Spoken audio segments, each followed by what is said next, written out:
in chief, the fire did go by and knock on the door and give her a case of water, which is good. But I think, again, in those moments, we have to extend extra care to folks who are in deep need. And again, thank you. Amazed by the work that has happened. And I should have added, we did activate the Medical Reserve Corps, and they supplied a great deal of help as well. Is there anybody who wishes to address the board? I still have questions, actually. I'm sorry, Trustee Cook. I want to echo everyone's sentiments and thank everyone in the community. It took a lot of efforts, and everyone played a different role. So I just want to thank everyone for their patience, and Public Works and Fire Department, Health Department, and Marketing Communications. So it was really a village-wide effort. I do have a number of questions, and I think it's really more for my understanding, and also I think it'll be helpful for the public to understand as well. John, can you speak to that timeline between 5:15 and the Emergency Operations Center activation, and then communication with vital stakeholders as well in terms of how information was relayed to them? Yes. So at 5:15, there was a call into police that there was water on the street, and then police personnel were dispatched to observe it. So at 5:23, Public Works was contacted and started to assess the situation.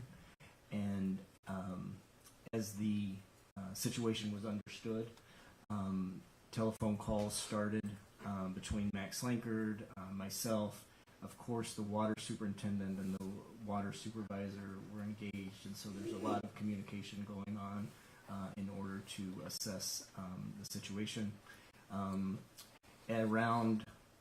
As it approached 7 o'clock is when it became more known that there was serious, it was more than a typical water main break. And so communications started to the point where we wanted to activate the Emergency Operations Center, and then we determined that a boil order needed to occur, and so I was making telephone conversation with school superintendents in order to notify them. The village has an emergency communication system with the school superintendents that was distributed around 7:30, acknowledging that the problem existed and that there was an issue with the water supply. And then the village's EOC team convened for the first time at 7:30 that morning in order to start to access the community development and the fire department and the police department and have all of the different data points that those departments have, and be able to support Public Works. Public Works was in the field. They started moving the inlets in order to allow the water to go down. The fire department was there assisting that, the police department. And so from 7:30 we were strategizing in the EOC.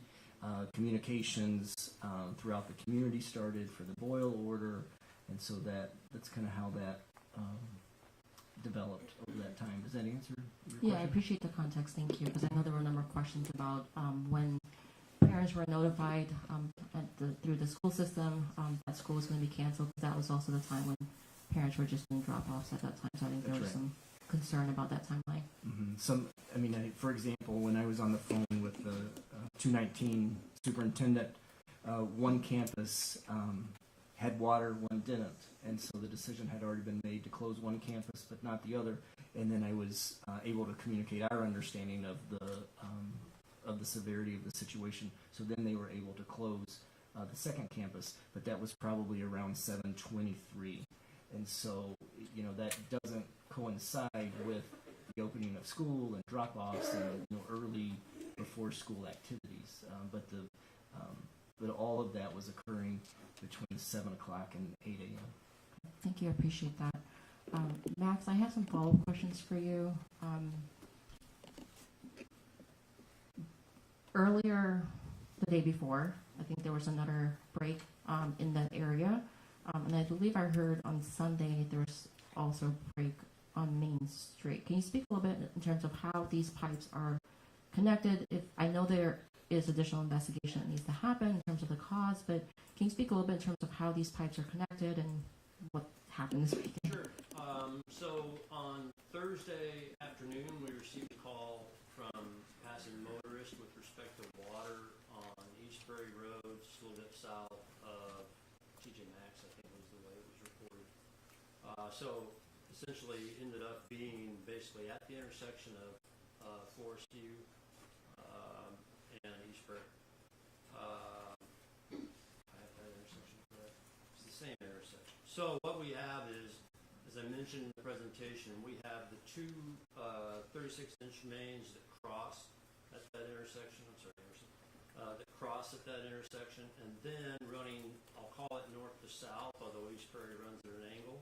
In the southbound lane of East Prairie, there's an 8-inch water main that runs north to south. And from a valve vault in that intersection, there was water, as it turns out, coming out of that. So our crew deployed to that at approximately 3 p.m. The call came in around 2:05. We did the Julie request for that. The crew went out to the scene at roughly 3 or 3:30 p.m. They started investigating the valve. Why is the water in the valve vault? So over the course of the evening and into the early morning hours, they were looking for a leak associated with the leaking valve on the presumption that it's on the 8-inch water main. So they did advance 2 excavations that evening. The first one to the south of the valve vault, and then the second one to the north of the valve vault. So I alluded to this or talked about this at the precedent on Friday. They were not able, they dug down to the main on both sides of the valve vault, so that's the 8-inch main, and were unable to find a leak there. At that point, they were approaching, it was a little after 1 o'clock in the morning at that point. The operators for that crew had been in since 7 a.m. that morning, so technically they worked a longer day than we would want them to work.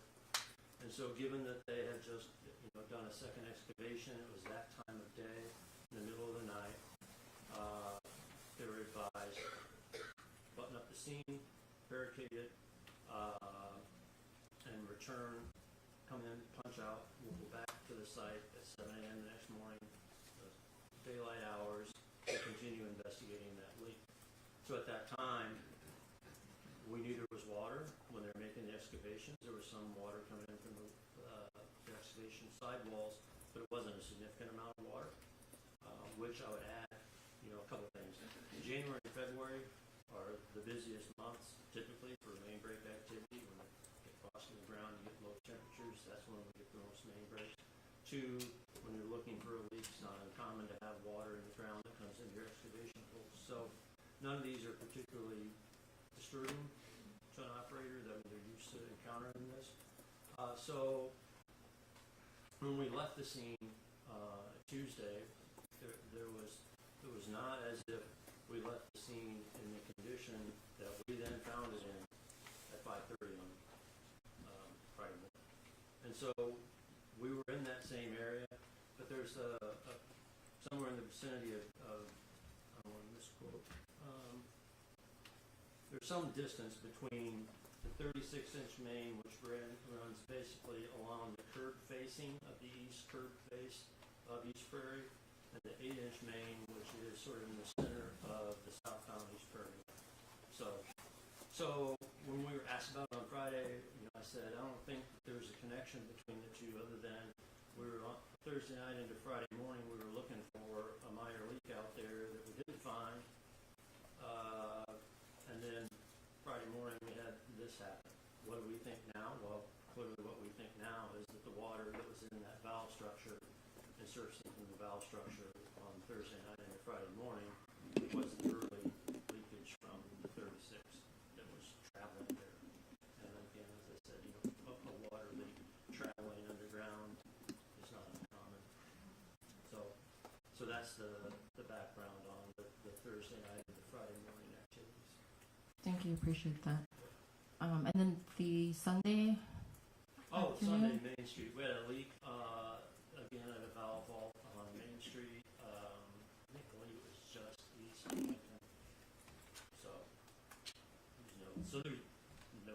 to that other than it's winter, it's the time of year. Okay, thank you. Patrick, I have a question for you as well. I know communication was really critical this weekend, and not everybody is on social media.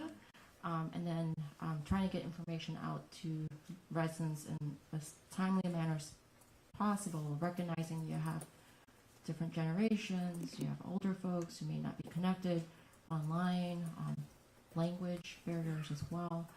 I really appreciate the 911 system because I got multiple messages via text, email, phone call, so that was super helpful. But there were also people who said they weren't getting information.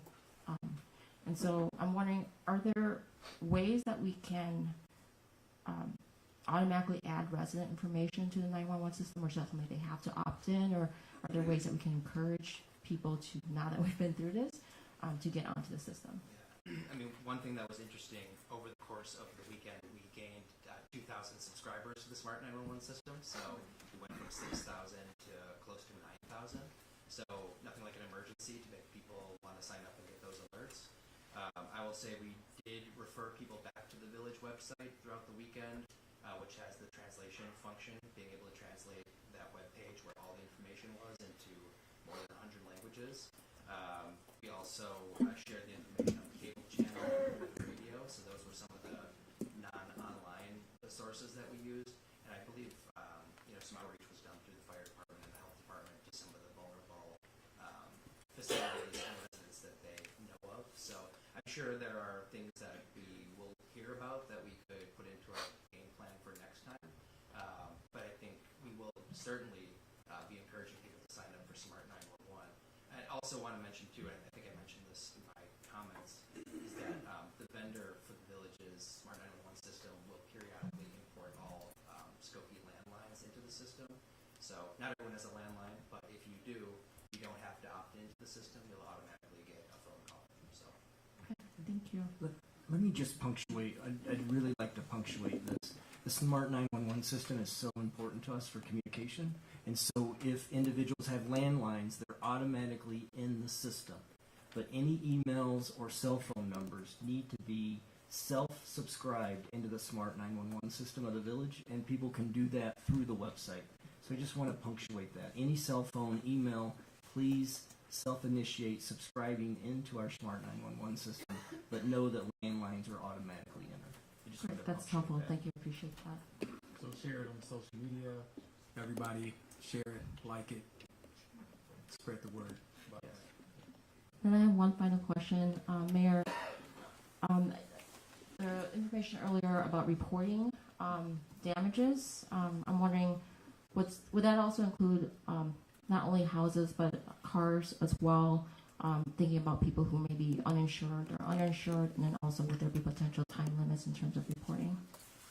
Well, we need to get the information as fast as possible, so we can use it to support our declaration with the county and with the state. John, do you have the specifics? We have a form. It's not long, but include everything that was damaged. So we have a comprehensive idea of. There were automobiles that were damaged. We got reports of some flooding. Everything. Please give us as much information as you can, and estimate. Just you don't have to hire an estimator. Do an estimate like you did for an insurance claim. Okay, thank you. Appreciate that. John, did you have anything? I think you answered it very well. The important part is to communicate with us, and until we reach a threshold that is deemed significant by the emergency management folks at the county and state level, then we won't be able to, provide financial assistance. So it's so important to reach the threshold that is meaningful for people to share their information, their losses with us. Thank you. Is there anybody who wishes? Yes, sir. You come to the microphone. Everybody who wishes to speak will be allotted 3 minutes. Yes, sir. I'm not sure when you're going to start the timer. I'm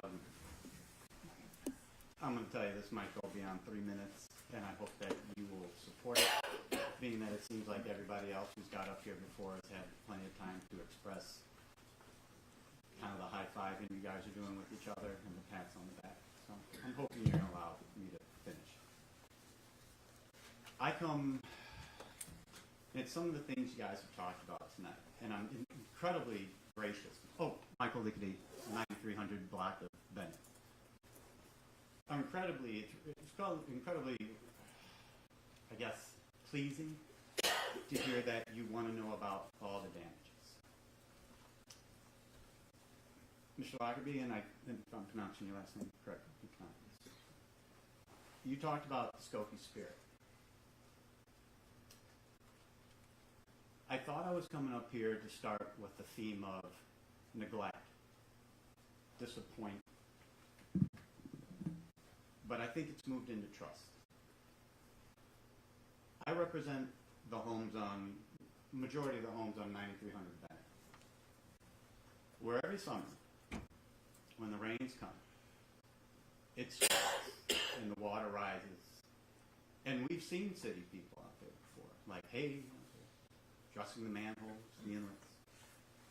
And we're out there with our rakes, making sure that everything is clutter-free, trying to protect our own investments. When we awoke Friday morning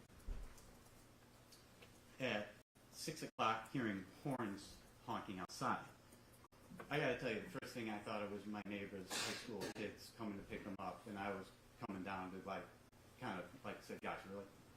Go up to the door, ask them. I came down to one of the scenes I've never seen in my life. I hope to never see it again. Our house was encased in ice. Hear that again. Our home was encased in ice. We live up from Bennett on carport, so there's a natural incline. It's about 2 to 3 feet off that floor of the street. Our home was encased in ice. 6 inches of ice surrounding the house, all the way down, and I appreciate the pictures you're showing, but just so you get a better idea. My wife's car and people on our street had ice to this level. Ice. So I bring in this trust thing again. We saw eventually trucks on McCormick, but then we saw McCormick flood and that stuff. We started getting to a point of fear. Is power going out? And we're a family of means. So, meaning we're able to walk around, we're able to get out. I walked out to my wife's car at that point, 6 o'clock, trying to get in. It was filled with ice water. It wasn't going anywhere. It was the car's electrical system that was beeping and going off. So it wasn't any, kind of just from a teenager. It was the car's going off. So we realized at that point, we're in trouble. We need help. It wasn't until about noon that I decided, after trying to get to my wife's car in knee-deep ice water, I gotta find people, because nobody knew. Noon, guys. 9,300 bucks. Noon.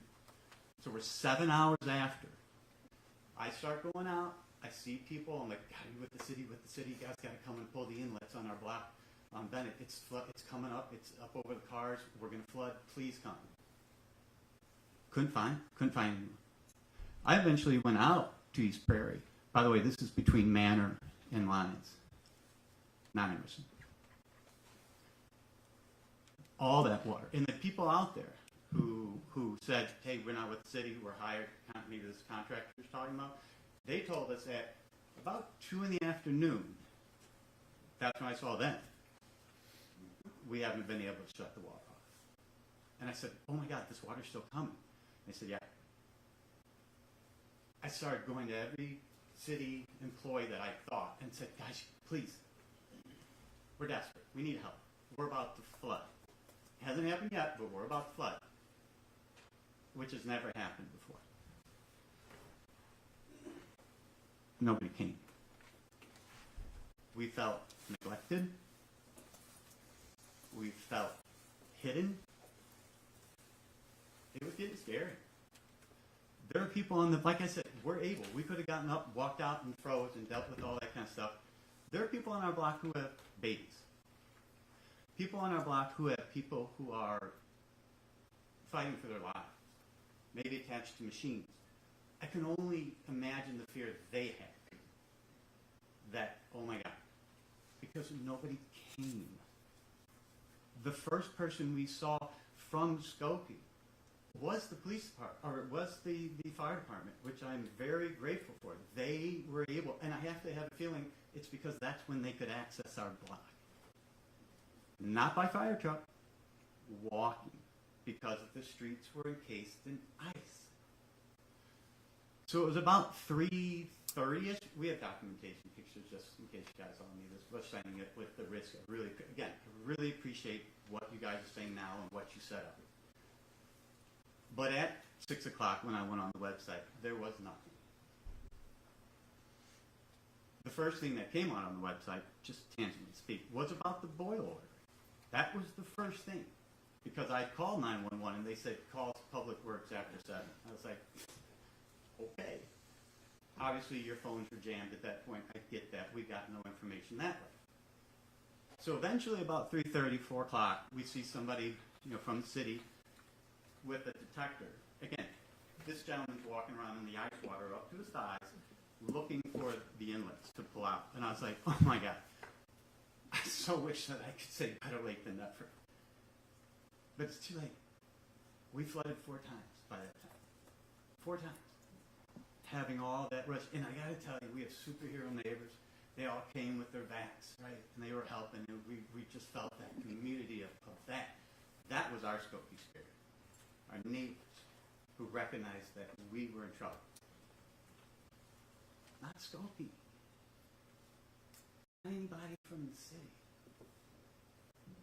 And I'm trying not to be dramatic here, guys, but I'm telling you from a human side of what happened on the block of 9300 Bennett.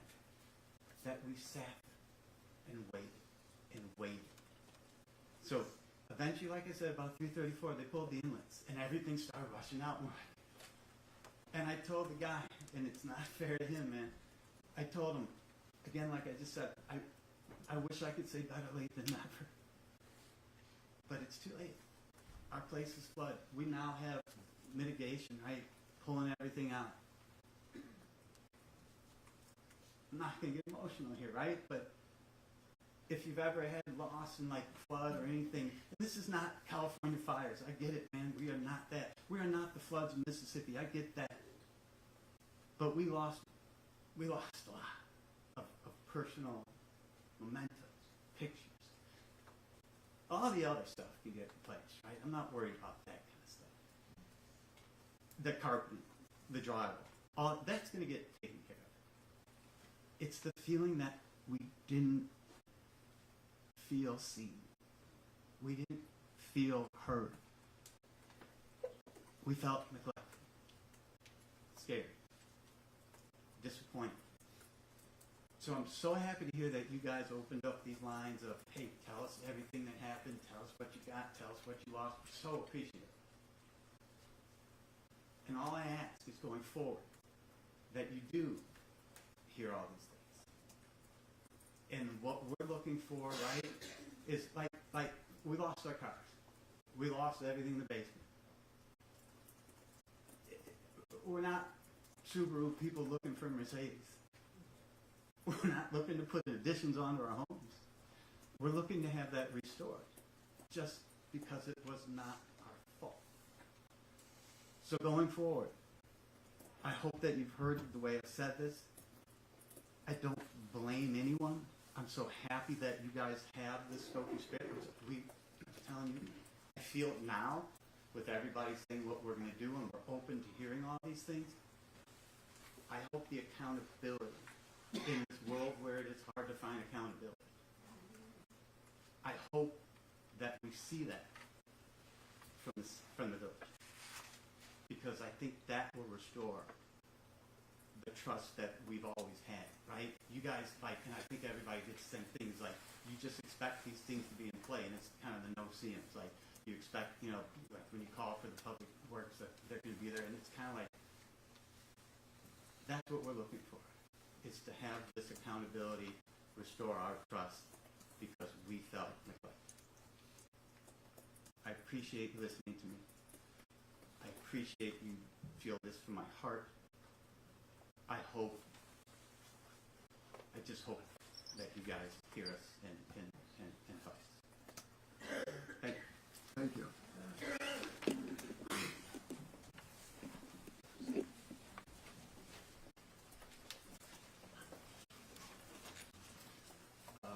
My name is Ephraim Cutler. I lived in Skokie for over 40 years, and I've never seen anything of that magnitude, that water breakdown. First time that happened, you know. Fortunately, I live in the area where it was not flooded like you, but I really was moved by what you just said. So it was very moving. You know, but I imagine when it was happening, is people who work in water trying to fix it. You know, and there was, you know, I found communication, you know, very quickly. I use AI, by the way, and found this meeting that was going online. It was very comforting. There was people, mayor spoke, and other people spoke. And it was very comforting. There's people who are working in it, trying to address the problem. And I felt, my goodness, you know, people, this brutal, cold weather. Somebody is standing in the water and working, trying to fix this problem. And they couldn't find where it was. But you know, what I would like to say, thank you to everybody who was working there. Again, you know, to me it was very comforting, you know, because I was not in your position. If I was in your position, I would feel different. But it was very comforting that the first time in over 40 years, this breakdown of this magnitude happened in Skokie. Never happened before. Maybe we need to have some kind of future plan for infrastructure improvement. But again, I want to thank everybody who was communicating and working on it, and especially people who were working in this brutal weather and trying to fix the problem, find the problem. Thank you. Thank you. Max, correct me if I'm wrong, but this is the first time we've had a transmission line break like this, and we will work to restore your trust. I can't put it any better than Mr. Cutler did. It was very moving, and to say that we feel your pain, it's the feeling that you've lost control. I know what it is to flood. It's happened to me. I'm not comparing my circumstances with yours, believe me. But there's a feeling that you have no control, and what do you do now? And we will work very hard, I promise you. I so appreciate it. And hopefully we'll never have something like this happen again. No, I know I'm speaking after and I should be up there. I'm sorry, but I really do appreciate the empathy I feel in your words. Thank you. Yes, yes. Hi, my name is Kathleen Schmidt. I live on Lion Street, which is also hard hit, but these wonderful gentlemen are around the corner from me. And I want to speak on the fact that also the traumatic thing. I have 8-year-old triplets. I woke up at 5:15 to go to work and was getting them to daycare. My daughter comes running to me, Mom, there's lights on outside. So I go check. My cars are underwater. Oh, my dad's 2 cars and my car. Couldn't get to work, couldn't get to daycare. I like, okay, they're gonna fix this. 12:24 is when they opened the drain at our street. Myself, my neighbors Kevin, and my neighbors Chris were walking around, and you'll probably see me with like trash bags on and my yellow hat, walking around trying to find the drain because we were going to open it ourselves. But we could not do it. It was covered in ice, and even a work truck came by, they were digging around, and they were sitting on their truck. And I have a picture of them sitting on their truck, and then they left. So that's when we decided to try and open it ourselves. We couldn't find it. My 8-year-old daughter hands me a shovel over the water so that I could find the drain. My kids are traumatized. My autistic child said last night she couldn't sleep because she didn't want to flood again.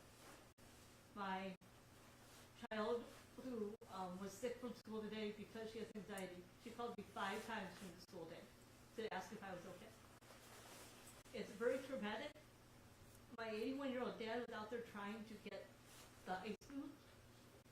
I'm sorry, I'm getting emotional because my kids are now traumatized. They saw the water getting close. It came within 3 feet of our house. We did not flood, but it came within 3 feet, and they kept on seeing it rising. They see me in the water and the water rising, and they're freaking out about me and hoping I'm okay. We did not go through what this gentleman did with losing everything in their basement, but the mental thing is also important to know that the trauma that everybody who suffered, not just on our blocks, but everywhere, that when they lost stuff, yes, we do replace our cars. Insurance isn't going to cover my dad's cars because they're old, so he has to buy a new car. He's retired. How is he going to afford a new car? I owe $25,000 on my car. It's done. I'm waiting to hear back from insurance companies. I'm waiting to hear back from the car places, but I'm in limbo. I don't know what to do. So I just want you to know that. I want to thank everybody who came by our door, the aldermen or the trustees who came by our house, the fire department who dropped off water. My neighbors came by and heard about, I guess I'm the only one with triplets in the area. I don't know, but people heard triplets and they all called me. But the neighborhood was great. You guys were great, but I wish it would have happened a little sooner. I mean, to wait from 5 o'clock to 12:35 or in 12:24 to get my car even down so we can see what the damage is. And then their street was after that, because our street went down and then it was their street that went down, and even that it didn't go all the way down for a while after that. So anyway, but I just wanted you guys to hear from me about the traumatic effect that is also traumatic as well as loss of property. Anyway, thank you. Thank you. Please feel free to share your individual stories with us online or in an email. It's important that we know that, so if